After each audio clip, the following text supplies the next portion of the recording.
আছে সৌদি আরব, কাতার, কুয়েত, সংযুক্ত আরব আমিরাত। কিন্তু গাজায় ফিলিস্তিনিদের উপর ইসরায়েলি হামলায় চুপ থাকেনি বাংলাদেশ। বাঘের মতো গর্জে উঠেছে, রাস্তায় নেমে প্রতিবাদ জানিয়েছে লাখ লাখ মানুষ।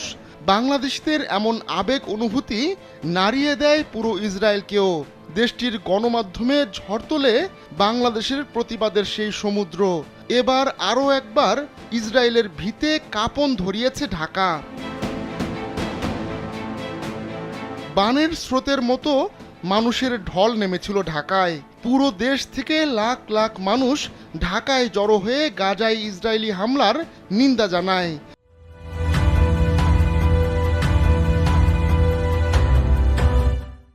শনিবার ঢাকায় লাখ লাখ মানুষের এমন সমাবেশের পর ইসরায়েলে নতুন করে উচ্চারিত হতে থাকে বাংলাদেশের নাম। সেই রেশ কাটতে না কাটতেই এবার নতুন আরেক কাণ্ড ঘটিয়ে দিল ঢাকা। তাতে আবারও ইসরায়েলি গণমাধ্যমে উঠে এলো বাংলাদেশের নাম।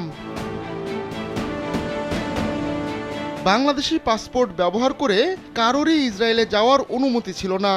দীর্ঘদিন ধরে বাংলাদেশের পাসপোর্টে এক্সেপ্ট ইসরায়েল এমন বাক্যাংশ লেখা থাকলেও 2020 সালে তা তুলে দেয় তৎকালীন আওয়ামী লীগ সরকার। তবে প্রায় 4 বছর পর এক্সেপ্ট ইসরায়েল বাক্যাংশটি পাসপোর্টে ফিরিয়ে এনেছে বাংলাদেশের অন্তর্বর্তী সরকার।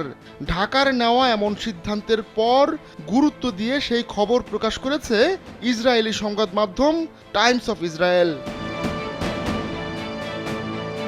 প্রতিবেদনে বলা হয়, বাংলাদেশ এক্সেপ্ট ইসরায়েল শব্দযুগল তাদের পাসপোর্টে পুনর্বহাল করেছে।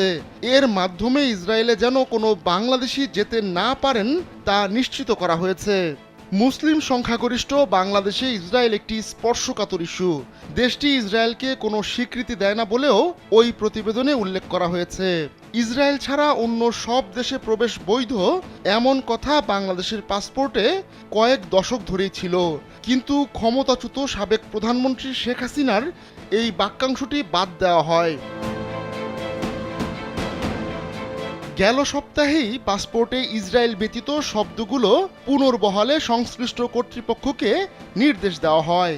উপসচিব নীলিমা আফরোজের সই করা একটি প্রজ্ঞাপন থেকে এ তথ্য জানা যায়।